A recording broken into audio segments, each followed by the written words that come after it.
Yo les bros, bienvenue sur Spatule Bro, je suis le chef et on se retrouve aujourd'hui pour la petite review de l'épisode 3 de la nouvelle série Amazon Prime Video The Ring of Power, les anneaux de pouvoir, adaptation, inspiration du Seigneur des Anneaux et de l'univers créé par J.R.R. Tolkien. Bon, la semaine dernière on avait parlé des deux premiers épisodes et on avait trouvé ça, enfin j'avais trouvé ça plutôt sympathique, très joli, mais un peu soporifique, parce que le rythme était gigalant. Mais en même temps, on me dit, bon, tu regardes les films de Peter Jackson, notamment La Communauté de l'Anneau, le début est méga lent aussi quand même, sauf que là on est quand même à 3 heures de programme, et force est de constater que bah ça avance pas des masses non plus, hein. Alors je dis, c'est pas nul, mais c'est un peu mou, hein. C'est un peu mou, ça a pas avancé des masses. Bon, il y a quand même plusieurs trucs à dire sur le scénario et sur certains personnages, mais globalement, c'est pas, pour l'instant, c'est pas un banger, on va dire, hein, pour reprendre l'expression à la mode. Pour l'instant, on n'est pas sur un banger. Ça prend son temps. Est-ce que ça prendrait pas un peu trop son temps? Parce qu'on arrive quand même... tu sais, il est censé avoir que 8 épisodes. C'est-à-dire que la semaine prochaine, normalement, on est à la mi-saison. Ça va peut-être temps de s'énerver un petit peu, les mecs. Ouais. Bon, première chose, on voit Galadriel et Halbrand, qui, j'ai fait quelques petites recherches cette fois, j'ai fait un peu mes devoirs, bon, qui est un personnage totalement inventé pour le coup, personnage original, qui se font repêcher par Elendil, qui est censé être un roi d'Undin, si je dis pas de conneries, je crois que c'est un des rois un des premiers rois, si ce n'est le premier roi de tout ce qui est Gondor, tout ça en Terre du Milieu, il me semble.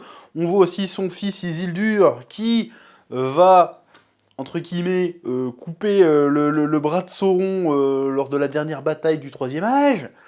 D'ailleurs, en faisant des recherches, que j'ai fait des recherches, là, je suis en train de devenir un Tolkieniste à fond, là, je fais mes devoirs, tu vois. Alors, il y a une polémique qui court, apparemment, c'est qui a vaincu Sauron. Parce que dans la dernière bataille, bon là c'est un peu hors sujet, hein. Dans la dernière bataille qu'on voit dans le prologue du Seigneur des Anneaux, il y en a qui disent qu'apparemment c'est Gil-galad, c'est-à-dire le roi des elfes, et Elendil qui ont marave Sauron et que Isildur est juste arrivé pour le finir. Du coup, apparemment, ce serait pas Isildur qui aurait vaincu Sauron, mais ce serait plutôt Gil-galad et Elendil qui l'auraient vaincu. Je sais pas ce que vous en pensez là-dessus, mais ça m'a traversé l'esprit, donc j'en parle. Ouais, mes reviews sont décousues, mais je sais que tu kiffes quand c'est décousu. Donc bref, ils arrivent au royaume de Numénor, qui est franchement stylax. C'est très très beau. C'est vrai qu'on commence à sentir que c'est un petit peu lisse, dans le sens où c'est tout beau, tout propre. Peut-être que c'est un petit peu trop tout beau, tout propre. Mais après, ce qu'on pourrait faire, on pourrait faire probablement ce même reproche avec le Seigneur des Anneaux, quoique non, peut-être pas en fait. Faudrait que je les revoie, ça fait un petit moment que je les ai pas vus, d'habitude je les revois au moins une fois par an. Là, ça doit faire 1 an et demi que je les ai pas vus. Peut-être que je me les remette. Mais enfin bref, c'est pas la question. Donc le royaume de Numénor, plutôt stylé. J'aime beaucoup le fait qu'il ait une inspiration plutôt gréco-romaine, on va dire. Parce que c'est vrai que la Terre du Milieu, c'est très moyenâgeux de ouf. Là, il y a un petit côté antique, un petit côté antiquité, qui est pas pour me déplaire, que j'aime beaucoup, avec les pierres très blanches, même tu vois les coupes qu'ils ont et tout, même leurs tenues, ils ont tous des tuniques un peu romaines. J'aime bien le délire, c'est très très beau. Donc on découvre la reine et le consul Pharazôn ou je sais pas quoi là. Donc lui, sans vouloir spoiler, c'est le connard qui fait que Numénor va se faire rect. Bon, ça, normalement, c'est même pas du spoil, on va dire, c'est le b.a.-ba, quoi. Je veux dire, attends, tu connais pas Tolkien, je veux dire, bref. Donc on voit un peu comment ça se passe à Numénor. Bon, après, bon, c'est la première fois qu'on la voit, je m'attendais à qu'on explore un petit peu plus les origines de l'île, tout ça. On les évoque vite fait.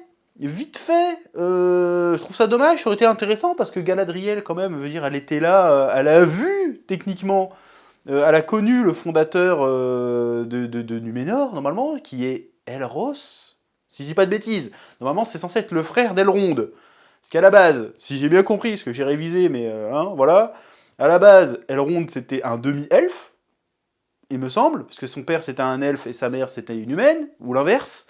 Et à un moment donné, les Valar leur ont fait bon, vous choisissez les frérots, soit tu deviens un elfe, soit tu deviens un humain. Donc le frère d'Elrond a choisi de devenir un humain, mais avec une plus longue vie, ce qui a donné les Numériens, et Elrond est devenu un elfe. Il me semble que c'est ça l'histoire. Ben, ça aurait été intéressant de l'évoquer un peu, enfin de l'évoquer, d'en parler pour de vrai.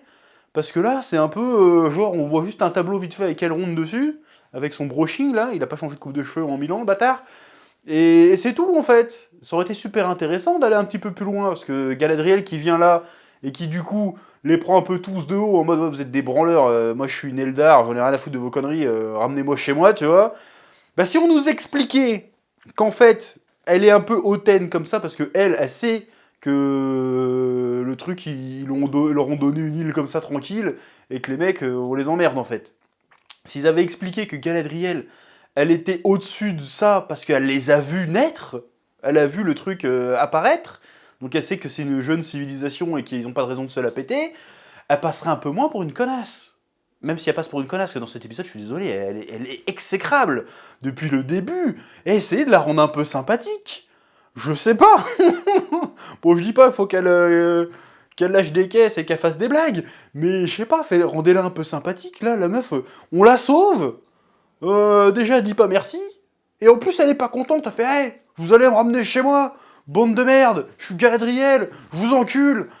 Eh, calme-toi, frérot, là, c'est quoi ça? Donc elle passe vraiment pour une connasse. Bon, il y a un moment où j'ai une scène bizarre où quand Elendil, j'espère que c'est bien Elendil, que des fois je me tape la honte, l'envoie voir la bibliothèque ancestrale, t'as un plan chelou où c'est en ralenti, elle est comme ça, on est dans 300, on est quoi? C'est une pub L'Oréal? On était dans quoi en fait? J'ai pas compris cette séquence, tu la vois juste sourire, hey, je suis du poney, je suis content. Bon, ok, c'était joli, mais est-ce que ça valait ça valait le coup de perdre du temps d'antenne pour ça? Parce que déjà que c'est lent, alors si en plus tu nous balances des séquences au ralenti, bon bah ça va pas accélérer notre histoire en fait. Donc c'est un peu lent, et en fait, elle arrive sur Numénor, et elle arrive, et du coup elle est pas contente, elle veut essayer de se barrer, alors qu'elle est accueillie en... Elle est très, très clairement en connard, elle fait non mais vous êtes invité, vous inquiétez pas, vous êtes bien traité.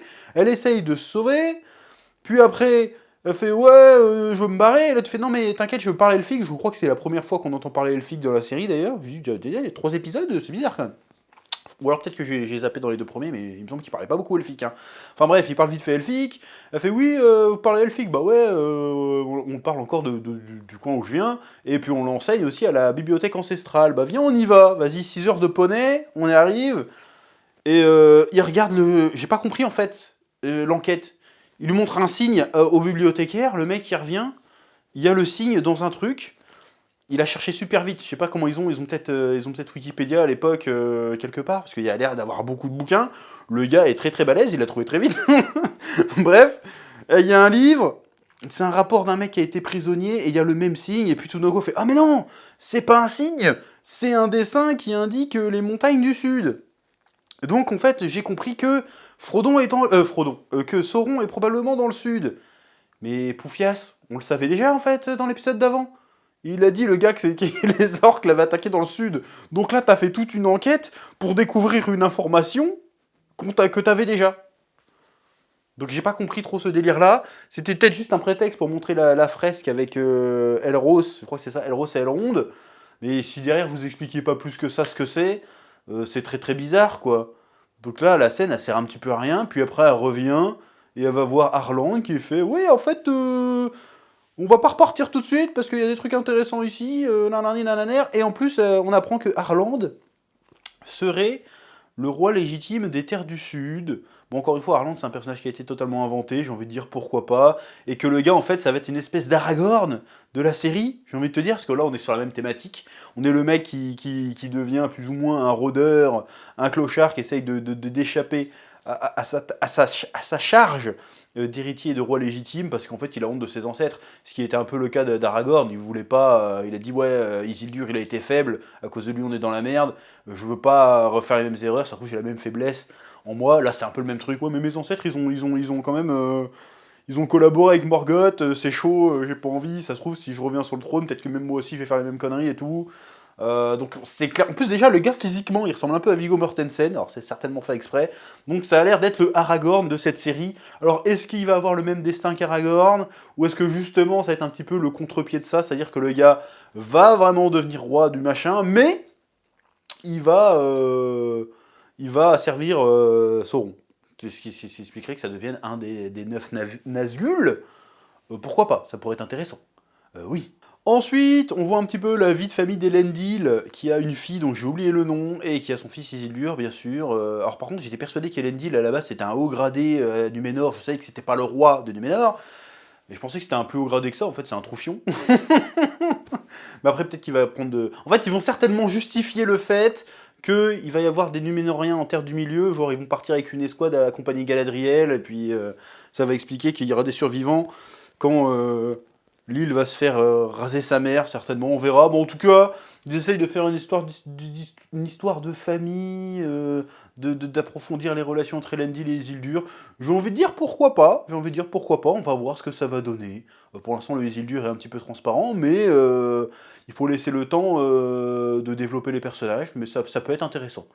Voilà. C'est vrai que quand tu regardes Seigneur des Anneaux, tu te dis pas, bon, on va regarder une histoire un peu familiale, mais why not? Pourquoi pas? Oui, bon, j'aimerais bien voir un peu plus d'explications sur la mythologie, le lore de Numénor, parce que je trouve que c'est vachement intéressant, en fait. C'est dommage de passer ça un peu, genre, non, mais les gens, ils savent, en fait. Non, explique. Si tu veux faire une série, tu veux exploiter Tolkien, surtout que vous êtes critiqué pour ça, bah, autant montrer que vous avez fait vos devoirs, tu vois, et nous raconter un peu c'est quoi l'histoire de Numénor, ça aurait été super intéressant. Pas juste nous balancer ça comme ça, pif pouf, il y a Numénor en fait. C'est un peu con. Surtout, aussi, il y a un autre truc qui rend l'épisode 2 ridicule, c'est que tu vois la distance entre... On voit pas la distance entre Valinor et Numénor, mais la distance entre Numénor et la Terre du Milieu est énorme. Et Galadriel vient d'encore plus loin. Donc elle allait vraiment faire tout à la nage. Ça n'a aucun sens, hein. Cette histoire de nage, je sais pas pourquoi, il y a personne, il y a dû avoir une cinquantaine de personnes qui ont dû relire le script, personne n'a dit, c'est pas un peu chelou? C'est un peu chelou, en vrai. Enfin bref, passons. Ensuite, dans cet épisode, nous avons aussi la suite de l'histoire d'Arondir et ses pérégrinations qui se fait capturer par les orques. Les orques qui tout d'un coup sont tous blancs. Pourquoi? Alors mon côté cynique a envie de dire un truc, mais on va pas aller sur ce terrain-là, parce que ça serait abusé. Bon, bref, les orques sont tous blancs. Bon, après, ils créent la lumière du soleil. Why not, on va dire. Bref. Et là, il y a un truc qui, pour moi, je suis désolé, hein, j'ai l'impression que c'est un giga plot hole, là, pour le coup, une espèce d'incohérence. C'est-à-dire qu'Arondir se fait choper, il l'emmène en prison, et il y a déjà tous ses potes qui se sont fait choper avant lui. Comment, en fait? Il va falloir m'expliquer. Comment c'est possible? Je ne comprends pas la logique. Alors je veux bien, peut-être qu'il a été KO quelques heures, mais on n'a pas l'impression qu'il a été KO. Il a été chopé, ils lui ont mis un sac sur la tête et ils l'ont balancé direct dans le trou, tu vois. Et ses potes se sont déjà fait choper. Quand? À quel moment? J'ai pas compris. Je fais, mais quoi? Qu'est-ce qu'ils foutent là? Je croyais qu'ils étaient barrés. Ou ils étaient sur le point de se barrer. Qu'est-ce qui se passe? On est où, là? C'est très très bizarre. Puis après, ils sont là, oui, il faut qu'on regarde au-dessus de la tranchée, qu'on repère la lisière de la forêt, et puis quand le soleil sera à son zénith, parce que les orques ne supportent pas le soleil, eh ben, on en profitera pour se sauver. Et ils font tout un foin pour pas abattre un arbre. Alors que c'est... Et après, ils font tout leur foin, il y a l'orque qui bute un mec pour donner l'exemple, et Arrondir, il fait, ah, je vais aller couper l'arbre. Et du coup, il monte au niveau de l'arbre, et il voit la lisière de la forêt. Et là, je me suis dit, mais... Bande de connards, pourquoi vous avez fait toute votre Zumba, là, pour pas couper l'arbre, alors que c'était votre prétexte pour aller regarder en haut et savoir par où vous devez vous tirer? J'ai pas compris la scène, j'ai fait, mais attends, c'est débile. C'est débile. Est-ce que c'est moi qui chipote? Ou peut-être que je chipote, hein, mais j'ai pas compris. Je réfléchis trop, je me laisse pas assez porter par le truc, je suis là, mais... Si vous cherchez un prétexte, là, ça faisait 10 minutes que vous disputez, enfin vous réfléchissez pour trouver un prétexte de vous sortir de la tranchée pour voir ce qu'il y a autour, on vous en donne un, et vous dites non. C'est quoi ce délire? Je comprends pas. Bon, et après, du coup, bon, il va couper l'arbre, apparemment, et bon, il voit la lisière de la forêt, et puis quelques temps plus tard, on revient sur eux, le soleil est à son zénith, et là, il déclenche la grande évasion. Et là, t'as une scène de combat, bon, qui est plutôt stylée, en vrai, hein. Mais quand tu vois comment se battent les elfes, et que tu vois que les orques, ils marchent comme ça, ouais, monseigneur, touchez ma bosse, tu te dis, bon, si les elfes c'est des putains de ninjas de Konoha, et que les orques c'est la moitié des estropiés, qui marchent pas droit et qui peuvent même pas sortir à la lumière du soleil, comment c'est possible que 10 orques aient réussi à choper 20 ou 30 elfes? Je me pose la question. Parce que là, les orques se prennent clairement une raclée. Hein. Et les mecs, se battent avec des chaînes et des bouts de bois, et des pioches, et des pelles. Donc ça veut dire qu'ils ont réussi à choper des elfes full armure, full armes, full déter, full nourri et tout. Mais les mecs, ils ont bu 3 gouttes de flotte en je sais pas combien de temps. Ils sont en plein cagnard, ils crèvent la dalle. Ils les défoncent. Comment ils ont fait pour se faire capturer? Je suis désolé, hein. Je suis désolé, c'est qu'un détail, mais comment ils ont fait pour se faire capturer? Je ne comprends pas, je ne comprends pas. Et c'est quoi cette gueule du warg, là? Putain, le warg, on dirait une hyène dans le Roi Lion. Il fait même pas peur. Et puis même, tout d'un coup, ils arrivent devant le warg, et les elfes, tout d'un coup, il y a le warg, tout d'un coup, les elfes, c'est plus des ninjas de Konoha, c'est des random péons, tu vois. Il y a une meuf qui ramasse la lance, et tu sais pas pourquoi, elle est comme ça avec la lance pendant que le warg arrive sur elle et puis crac, elle se fait becter. Bon, c'est un peu violent, tu vois pas de boyau mais tu vois du sang. Il bouffe 2 elfes comme ça, tout d'un coup les elfes c'est plus des ninjas. 30 secondes avant, les mecs ils faisaient des bonds de 3 mètres avec des cabrioles et des coups de chaîne nébulaire à la cheville du zodiaque. Mais quand il y a un warg, tout d'un coup non, on sait plus sauter, on sait plus courir, on sait plus se battre. Normalement, un elfe, il voit un warg, il fait ouais, et alors? Vas-y, amène-le ton caniche. Tu vois? Donc c'est très très bizarre ça. Et en plus, le plan est foiré parce qu'en fait, les gars s'échappent, mais en fait, le mec à peine sorti, bah il se fait niquer avec des flèches parce qu'en fait, bah ouais, hein, il n'y a pas qu'un seul trou en fait. Donc tu te dis bah ouais, logique. Donc votre plan était éclaté depuis le début. Et du coup, arrondir et a priori le seul survivant. Et disent amène le Hadar. Bon, c'est qui ce bâtard, le Hadar là? Bon, apparemment, c'est un truc inventé aussi qui n'existe pas. Est-ce que c'est une incarnation de Sauron? Ou est-ce que tout simplement c'est un lieutenant de Sauron? Moi, je pense que Sauron va pas être le méchant tout de suite, tout de suite. Donc, moi, je pense que ça va être le méchant de la saison, tu vois, le Hadar. Ça va être un lieutenant de Sauron, très certainement. Ou un mec, peut-être qui a rien à voir avec. Enfin, il va forcément à voir avec Sauron, mais peut-être qu'il est pas au courant que Sauron a prévu de revenir, parce qu'on ne sait pas encore où il est, Sauron, tu vois. Donc, il fait genre, vas-y, je prends l'initiative. Je prends l'initiative de commencer le boulot, tu vois. Mais apparemment, il a l'air d'être un humain, ou un elfe, parce qu'on voit vite fait sa silhouette. Voilà, donc je pense pas que ça soit Sauron, ça serait trop évident. Genre, Sauron, c'est forcément un mec qu'on a probablement déjà vu. Or, c'est soit l'étranger, même si on dirait Gandalf, et franchement, je comprendrais pas pourquoi Sauron aurait besoin de tomber du ciel, en fait. Pour le coup. Ou il y en a qui disent aussi, il y a des rumeurs comme quoi ça pourrait être Arland, c'est ça? Arland, qui serait peut-être Sauron planqué en humain. Ouais, pourquoi pas. Enfin, c'est bizarre. Après, il a plusieurs incarnations, il a plusieurs visages. Why not? On verra bien. Donc, c'est qui ce Hadar? Nous verrons bien. Moi, je pense que c'est le méchant de la saison 1. Mais par contre, il y a un autre truc que je comprends pas. Parce que si je reviens sur cette histoire d'elfes qui sont fait prisonniers, que si les elfes se sont fait capturer, ils se sont fait capturer où? Parce qu'on a vu que la meuf, là, humaine de l'épisode 2, avec son fils, elle partait à la tour de garde des elfes. Donc les elfes, ils étaient où quand ils se sont fait choper par les orques? Je pose la question, parce que si les elfes se sont fait choper au sortir de la tour, bah les humains auraient dû se faire choper aussi, tu vois. Après, peut-être que les humains se sont fait choper, mais comme on n'a pas vu la meuf et son fils, c'est très bizarre. Est-ce qu'ils sont en train de creuser aussi? Apparemment, eux, ils cherchent un objet, peut-être qu'ils cherchent l'épée qu'il a trouvé le gamin. Bref, c'est un peu chelou et ça n'a pas avancé. En fait, cet épisode, il y a quoi? Il y a 3 intrigues sur 1 heure. Ça avance pas des masses, hein. Ouais. Et ensuite, il y a cette histoire avec les pieds velus. Et tu te rends compte que les pieds velus, c'est des fils de pute, en fait. Ah ouais, non, mais ils sont genre, oui, alors, c'est la grande migration. Par contre, les mecs qui arrivent pas à suivre le rythme, on les laisse derrière. C'est des chiens. En vrai, c'est des chiens. Genre, il y a la famille de Nori, leur caravane, elle est pétée. Il y a personne qui l'aide à réparer, quoi, en fait. Ah bah, ta caravane est pétée. Ah, c'est con, hein, tu vas avoir du mal à suivre la grande migration, hein. Vous allez sûrement crever. Ouais. Et bande de bâtards, vous êtes 14, vous pouvez pas l'aider à réparer sa putain de caravane. C'est quoi ces chiens? C'est des chiens, en vrai, les pieds velus. Oh, les bâtards. Bon, après, on montre un peu leur culture. Quand ils font, oui, il y a toujours des gens qui restent derrière dans les grandes migrations, et il fait la liste, bidule bidule, s'est fait morder par les loups, nous l'entendrons, machin. Quelle hypocrisie! Quelle hypocrisie! Et en punition, ils font genre, ouais, vu que Nori, elle a fait venir un étranger, ben, punition, vous serez les derniers dans la caravane. Et en plus, votre caravane, elle est pétée, et le daron, il a une patte dans le sac. Démerdez-vous! Et ils attendent même pas. Même pas, ils regardent derrière, genre, tout le monde est là? Non, non, ils tracent. Et nique ta mère. C'est quoi ça? Mais faites-vous bouffer par les loups, vous le méritez, c'est quoi ces chiens? Il s'étonne. Surtout, je trouve que c'est anti-Hobbit, le truc. Parce que les Hobbits, normalement, c'est un peu la communauté, c'est un peu le partage, tu vois, la générosité. Comme tu vois, dans le Hobbit, il y a Bilbo, il accueille les nains, ça le fait chier, mais bon, allez, c'est la générosité, vas-y, on bouffe et tout, tranquille, y a pas de problème, tu vois. Là, non, c'est chacun pour sa gueule, on fait genre on est copains, mais quand on est sur la route, chacun sa merde. J'ai trouvé ça un peu étonnant. C'est sombre d'être un pied velu, wesh. C'est très très sombre.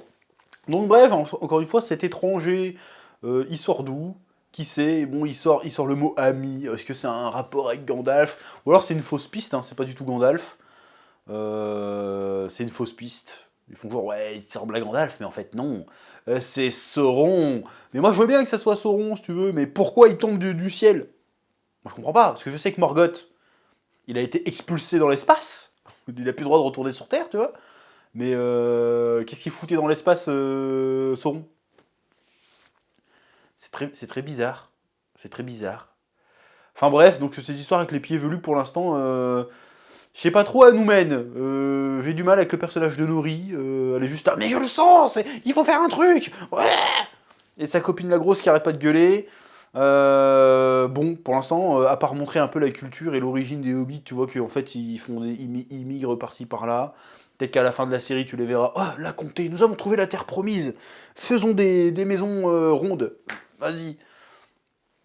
Pour l'instant, à part le coup de rajouter genre, comment dire, une péripétie en mode, il faut faire la migration, mais on a du mal à suivre parce que le daron s'est pété la patte et en plus notre caravane est cassée, et en plus on est laissé un peu derrière parce qu'on n'a pas respecté les règles. C'est juste ça, on va voir, j'imagine qu'il va y avoir plein de péripéties sur le voyage, et que l'étranger va se révéler utile. Bon, déjà il se montre utile parce qu'il va pousser la carriole. Mais bon, ça annule pas le problème en fait, parce que déjà ils se sont mis à la fin parce qu'ils ont fait venir un étranger. Si l'étranger en plus les suit jusqu'à leur destination, ça annule un peu le délire, quoi. Je veux dire, en fait le problème n'est pas réglé. Une fois que tu vas arriver là-bas, ils vont quand même t'abandonner vu que tu respectes toujours pas les règles. Donc c'est un petit peu chelou. Enfin bref, est-ce que j'ai autre chose à dire sur cet épisode? Franchement, pour l'instant, pas trop. Bon, il y a juste le délire de Numénor que j'ai pas trop compris. Le côté, vas-y, on n'aime plus les elfes et tout. Bon, peut-être que c'est moi qui passe à côté d'un truc et que j'ai pas la ref. Mais il y a un truc très très chelou avec ça.